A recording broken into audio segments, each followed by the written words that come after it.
Good morning students. Pandit Naval Kishore Sharma राजकीय स्नातकोत्तर महाविद्यालय दौसा के बीकॉम पार्ट सेकेंड ईयर के समस्त विद्यार्थियों का इस वीडियो क्लास में मैं स्वागत करता हूं। विद्यार्थियों, आज मैं आपकी जानकारी बढ़ाने के लिए एक नया चैप्टर लेकर आया हूं और इस चैप्टर का नाम है निर्देशन या डायरेक्शन। ये डायरेक्शन जो है ये प्रबंध का एक महत्वपूर्ण कार्य है और एग्जामिनेशन दृष्टिकोण से भी ये इम्पॉर्टेंट माना गया है, क्योंकि हर साल या 1-2 साल के गैप से निर्देशन के चैप्टर में से एक 20 नंबर का सवाल पेपर में देखने को अवश्य मिलता है। तो आज अपन डायरेक्शन या निर्देशन क्या होता है इसकी चर्चा इस वीडियो के माध्यम से करने जा रहे हैं। इस चैप्टर में अपन निर्देशन के अर्थ को जानेंगे। निर्देशन के अर्थ के साथ साथ निर्देशन की प्रकृति या विशेषताएं क्या होती हैं उनको देखेंगे। निर्देशन का क्या महत्व है, what is the importance of direction, उसके बारे में चर्चा करेंगे। और प्रभावकारी निर्देशन के आवश्यक तत्व क्या हैं या निर्देशन के सिद्धांत क्या हैं उनको देखेंगे। और साथ ही साथ निर्देशन की जो टेक्निक्स हैं या कंपोनेंट्स हैं उनके ऊपर भी हम चर्चा करेंगे। तो आज की इस वीडियो क्लास में मैं सबसे पहले आपको निर्देशन का अर्थ बता देता हूं कि what is the meaning of direction या निर्देशन का अर्थ क्या होता है। तो विद्यार्थियों, संस्था का नियोजन और संगठन करने के बाद प्रबंधक को अपने कार्यों की प्रक्रिया आगे बढ़नी पड़ती है। सबसे पहले प्रबंधक क्या करते हैं, नियोजन करते हैं, प्लानिंग करते हैं और उसके बाद संगठन का निर्माण करते हैं। और जब वो नियोजन या संगठन का काम कर लेते हैं, संगठन का निर्माण कर लेते हैं, तो प्रबंधक को अपने कार्यों की जो प्रक्रिया है उसको आगे बढ़ाना पड़ता है ताकि वह मानवीय प्रयासों के सहयोग से संस्था के कार्यों को पूरा करवा सके। संस्था के मानवीय संसाधनों का सदुपयोग करने के लिए, जो भी मानवीय संसाधन हैं उनका सदुपयोग करने के लिए ही प्रबंधक को निर्देशन का कार्य करना पड़ता है। मतलब जो भी मानवीय संसाधन हैं उनका पूर्णतः सदुपयोग करने के लिए हम कह सकते हैं कि प्रबंधक को निर्देशन का कार्य करना पड़ता है। अब ये निर्देशन है क्या या डायरेक्शन है क्या, क्योंकि एक बार जब आपने नियोजन कर लिया, संगठन कर लिया, तो कार्यों की प्रक्रिया को आगे बढ़ाने के लिए निर्देशन करना पड़ता है। तो ये व्हाट इज़ दिस डायरेक्शन। तो निर्देशन कार्य जो है एक व्यापक कार्य, एक बहुत बड़े पैमाने पर किया जाने वाला कार्य माना जाता है। और इस कार्य का अर्थ इसके शाब्दिक अर्थ से कहीं अधिक गहरा है। मतलब नियोजन, ये निर्देशन का जो अर्थ है वो उसके शाब्दिक अर्थ से कहीं अधिक गहरा है। शाब्दिक अर्थ या हम कहें कि इस शब्द का जो अर्थ है तो उसमें तो ये कहा जा सकता है कि निर्देशन का कार्य या तात्पर्य आदेश निर्देश देना है, किंतु प्रबंधकीय कार्य के रूप में यह एक व्यापक कार्य है। मतलब अगर आप सामान्य शब्दों में केवल शाब्दिक अर्थ पर जाएं तो शाब्दिक अर्थ के हिसाब से तो निर्देशन का जो अर्थ है वो आदेश और निर्देश देना है, किंतु प्रबंधकीय कार्य के रूप में यह एक व्यापक कार्य है। अगर हम प्रबंधकीय दृष्टिकोण से देखें तो ये एक व्यापक कार्य है जो निश्चित प्रक्रिया के अंतर्गत पूरा किया जाता है। वस्तुतः निर्देशन वह प्रक्रिया है जिसमें प्रबंधक न केवल आदेश निर्देश ही प्रसारित करता है, बल्कि वह कर्मचारियों से सहयोग प्राप्त करने के लिए उन्हें उचित नेतृत्व भी प्रदान करता है तथा उन्हें अभिप्रेरित करने का कार्य भी करता है। मतलब कुल मिलाकर निर्देशन का मतलब ये नहीं है कि केवल प्रबंधक के द्वारा आदेश और निर्देश ही प्रसारित किए जाते हैं, बल्कि वो कर्मचारियों से सहयोग प्राप्त करने के लिए उनका नेतृत्व भी करता है, उनको लीडरशिप भी देता है तथा कार्य करवाने के लिए उनको अभिप्रेरित भी करता है, उनको मोटिवेट भी करता है। निर्देशन कार्य को भली प्रकार समझने के लिए हमें इसकी कुछ परिभाषाओं को पहले देख लेना चाहिए। उसके पश्चात निर्देशन का महत्व और निर्देशन का अर्थ हमें अच्छी तरह से समझ में आ सकता है। तो कुछ परिभाषाएं हैं जो मैं आपको आज बताने जा रहा हूँ। उन परिभाषाओं में सबसे पहली जो परिभाषा है वो है थियो हेमन की परिभाषा। थियो हेमन ने निर्देशन के बारे में कहा है कि निर्देशन में वे प्रक्रियाएं तथा तकनीकें सम्मिलित हैं जिनका उपयोग निर्देश जारी करने तथा यह सुनिश्चित करने के लिए किया जाता है कि समस्त क्रियाएं मूल योजना के अनुरूप हो रही हैं।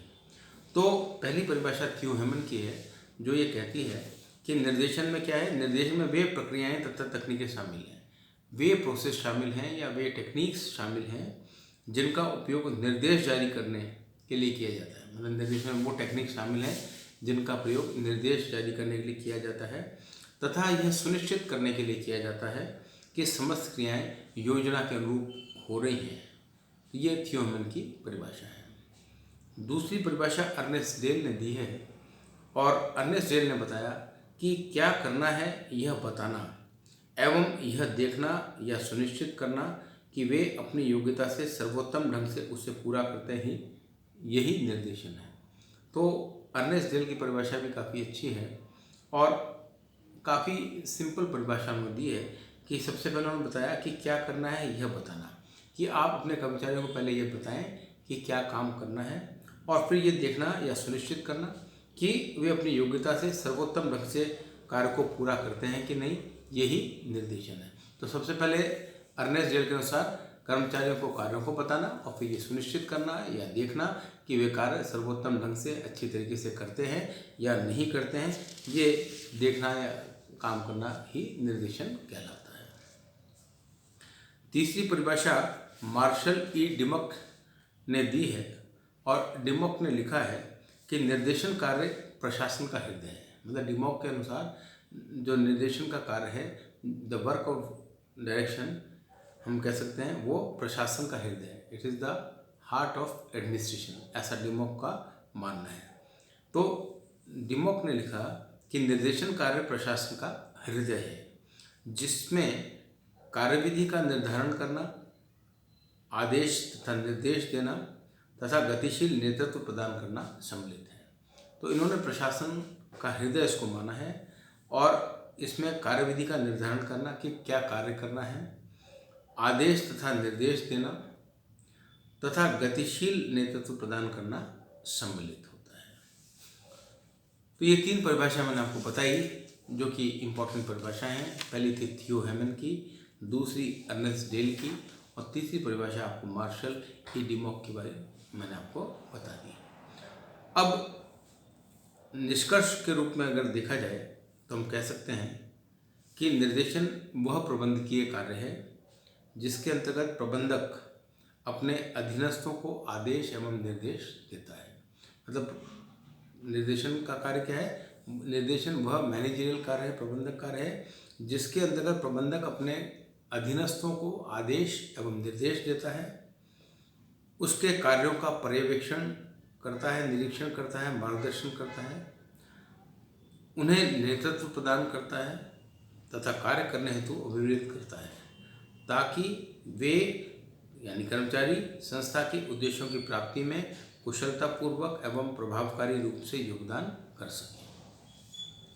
तो ये निष्कर्ष रूप में हम कह सकते हैं। तो निष्कर्ष रूप में क्या है, निर्देशन वह प्रबंधकारी कार्य है जिसके अंतर्गत प्रबंधक अपने अधीनस्थों को आदेश निर्देश देता है, उन्हें इंस्ट्रक्शंस देता है, वह उनके कार्यों को पर्यवेक्षण करता है, सुपरविजन करता है, निरीक्षण करता है और मार्गदर्शन करता है, उनको गाइडलाइंस देता है, उनका नेतृत्व प्रदान करता है तथा उन्हें कार्य करने के लिए प्रेरित करता है ताकि वे कर्मचारी संस्था के उद्देश्यों को दक्षतापूर्वक एवं प्रभावकारी रूप से प्राप्त कर सकें। तो ये हम कह सकते हैं कि निर्देशन का अर्थ हुआ। अब अगर थोड़ा और व्यापक दृष्टि से विचार करें तो निर्देशन का अर्थ भी और व्यापक रूप से समझ में आ सकता है। अभी तो अपन ने संकीर्ण रूप में इसका अर्थ जाना, लेकिन यदि थोड़े से व्यापक परिप्रेक्ष्य में देखा जाए तो इसका अर्थ व्यापक रूप में भी समझा जा सकता है।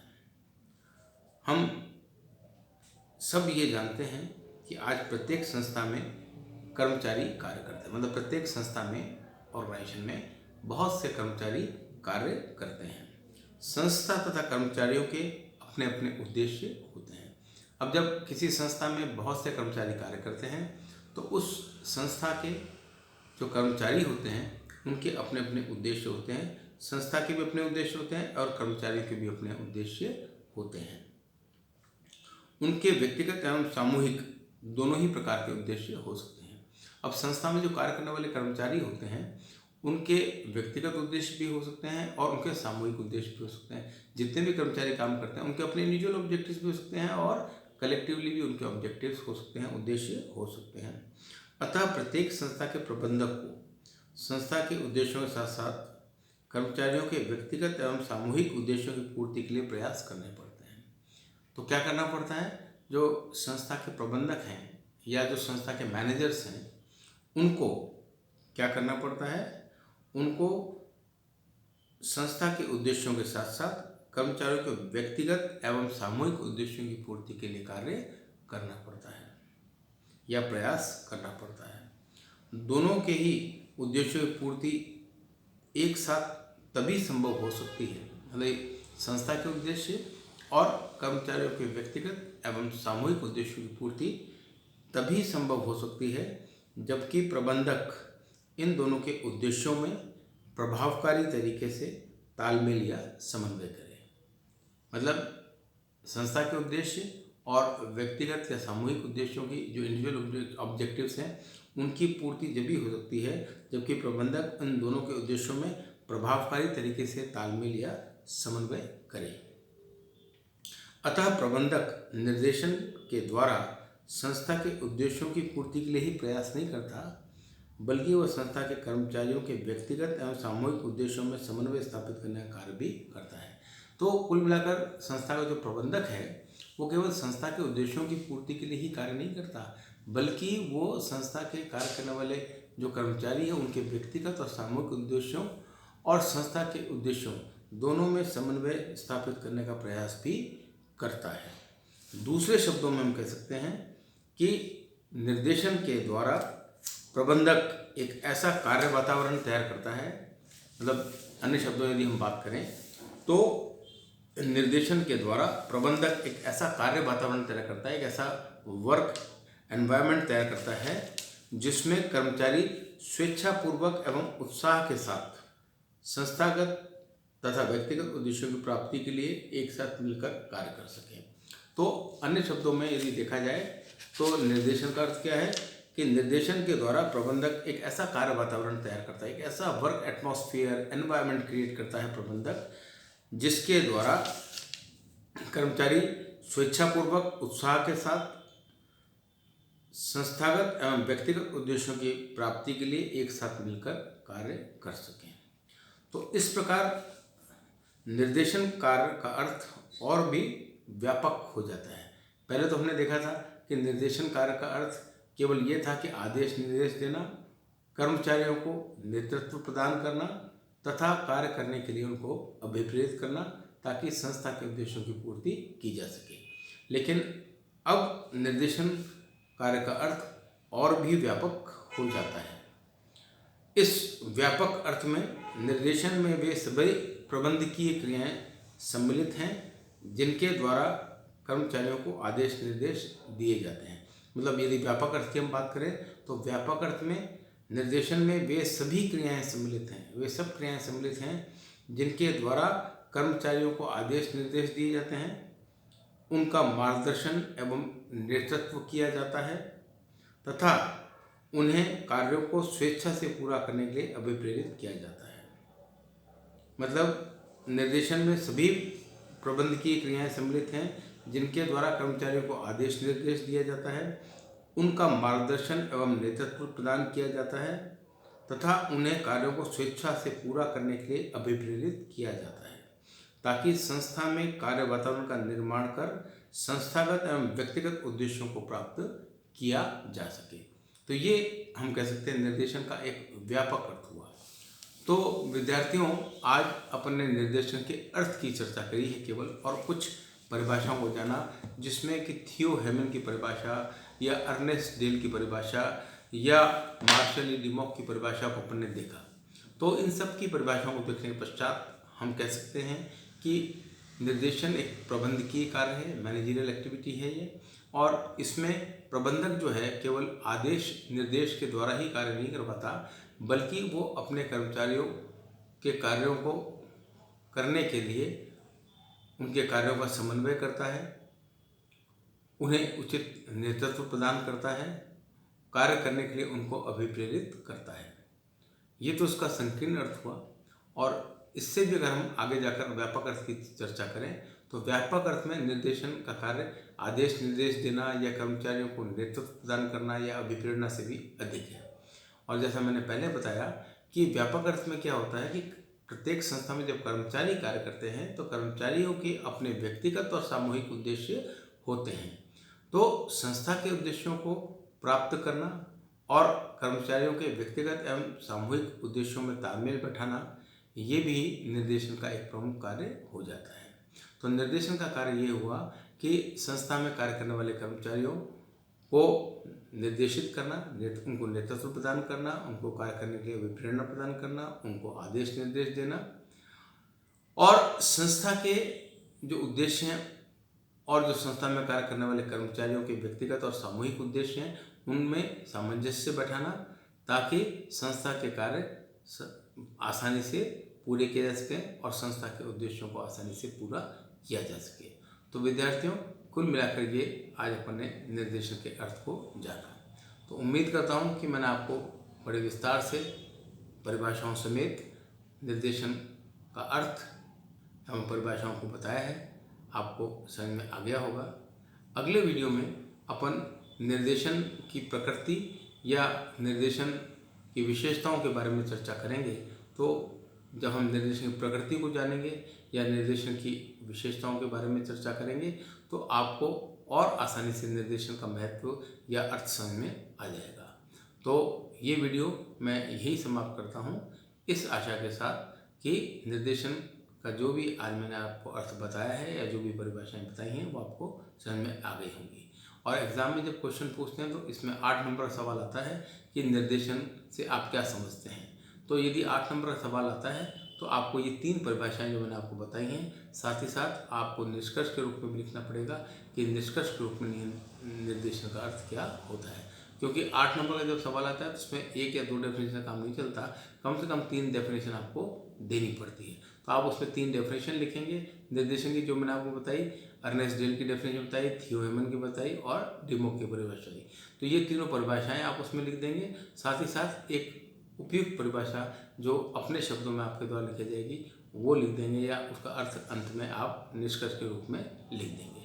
तो आज की वीडियो क्लास को मैं यहीं समाप्त करता हूँ। धन्यवाद।